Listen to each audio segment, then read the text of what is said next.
ദുരന്തം ബാക്കിവെച്ച ഭൂമിയിൽ രക്ഷാപ്രവർത്തനം 4ാം ദിനത്തിലേക്ക് പുരോഗമിക്കുകയാണ്.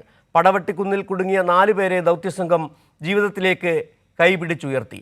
ബെയിലി പാലത്തിലൂടെ കൂടുതൽ യന്ത്രസാമഗ്രികൾ എത്തിച്ചത് രക്ഷാപ്രവർത്തനം ഊർജിതമാക്കിയിട്ടുണ്ട്.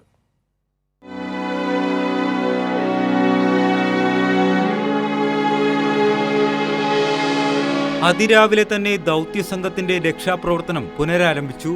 ഇന്നലെ നിർമ്മാണം പൂർത്തീകരിച്ച ബെയിലി പാലത്തിലൂടെ മുണ്ടക്കയിലേക്ക് ദൗത്യസംഘം നീങ്ങി. പ്രകൃതി താണ്ഡവമാടിയ പ്രദേശത്ത് ദൗത്യസംഘം എത്തിയപ്പോൾ എങ്ങും ഹൃദയം തകർക്കുന്ന കാഴ്ചകൾ. മണ്ണിനടിയിൽ മറഞ്ഞ പ്രിയപ്പെട്ടവരുടെ ബാക്കി ശേഷിപ്പുകൾ എങ്ങും ചിതറിക്കിടക്കുന്നു. യന്ത്രസഹായത്തോടെ മണ്ണ് നീക്കി പരിശോധിക്കുമ്പോൾ ലഭിക്കുന്നത് മറഞ്ഞുപോയവരുടെ ജീവനുള്ള നിമിഷങ്ങളായിരുന്നു.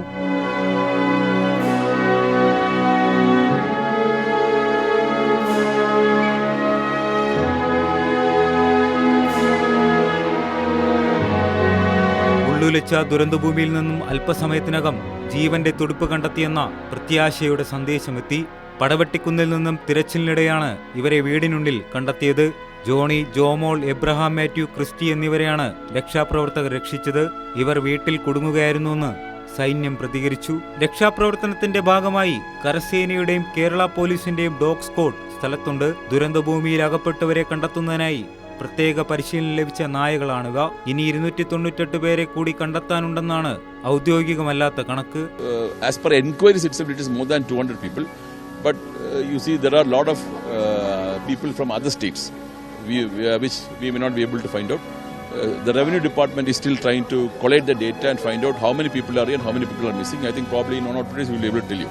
ഇരുവഴിഞ്ഞിപ്പുഴ എത്തിച്ചേരുന്ന ചാലിയാറിൽ നാവികസേനയും അഗ്നിശമന സേനയുടെ സ്കൂബ ടീമും തിരച്ചിൽ നടത്തുന്നുണ്ട്. സൈന്യവും NDRFും സംസ്ഥാന സർക്കാരും വിവിധ സന്നദ്ധ സംഘടനകളും നാട്ടുകാരും സംയുക്തമായാണ് ദുരന്തഭൂമിയിൽ തിരച്ചിൽ നടത്തുന്നത്. കാണാതായവരിൽ 29 പേർ കുട്ടികളാണ്. കൈരളി ന്യൂസ്, വയനാട്. സ്നേഹത്തിൻ്റെയും കരുതലിൻ്റെയും തണലൊരുക്കിയാണ് വയനാട്ടിൽ ദുരിതാശ്വാസ കേന്ദ്രങ്ങളുടെ പ്രവർത്തനം. ഉരുൾപൊട്ടലിൽ എല്ലാം നഷ്ടപ്പെട്ടവർ പതുക്കെ ജീവിതത്തിലേക്ക് മടങ്ങി വരികയാണ്. ഒരായുസിൻ്റെ അധ്വാനം മുഴുവൻ മലവെള്ളം കൊണ്ടുപോകുന്നത് കണ്ടവരാണ് ഇവരെല്ലാം. നേരം പുലരുമ്പോഴേക്കും കൂടെയുള്ളവർ മണ്ണോട് ചേർന്ന നീറുന്ന വേദന. ഹൃദയം പൊള്ളുന്ന നോവുകളുമായി ദുരിതാശ്വാസ ക്യാമ്പുകളിൽ തങ്ങുമ്പോഴും അങ്ങിങ്ങ് പ്രതീക്ഷയുടെ പച്ചപ്പുകൾ തളിർക്കുന്നു. ഇന്നലെ മുഖ്യമന്ത്രി പിണറായി വിജയൻ ക്യാമ്പ് സന്ദർശിച്ചതും ഏറെ ആശ്വാസമായി. മരുന്നുകളും ഭക്ഷണവുമായി ക്യാമ്പുകൾ സജീവം. ഏതു സമയവും ഡോക്ടർമാരുടെ സേവനവുമുണ്ട്. കോട്ടനാട്ടെ ക്യാമ്പിൽ തമിഴ് ഡോക്ടർമാരും സജീവം. ക്യാമ്പ് നല്ലതാണ്, കാരണം നമ്മുടെ നാട്ടുകാരെല്ലാവരും ഇവിടെ ഉണ്ട്.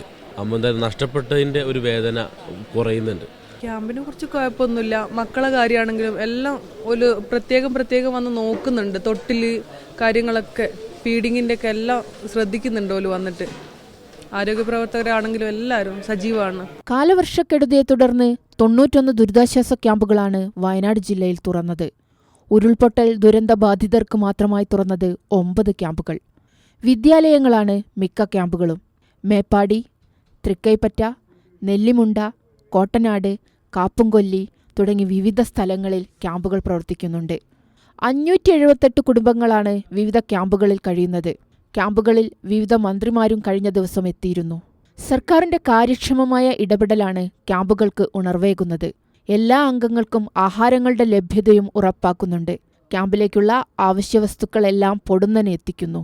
റേഷൻ കടകൾ, സപ്ലൈകോ വിൽപ്പനശാലകൾ എന്നിവിടങ്ങളിൽ നിന്ന് ഭക്ഷ്യധാന്യങ്ങളുടെ ലഭ്യതയും ഉറപ്പാക്കുന്നുണ്ട്.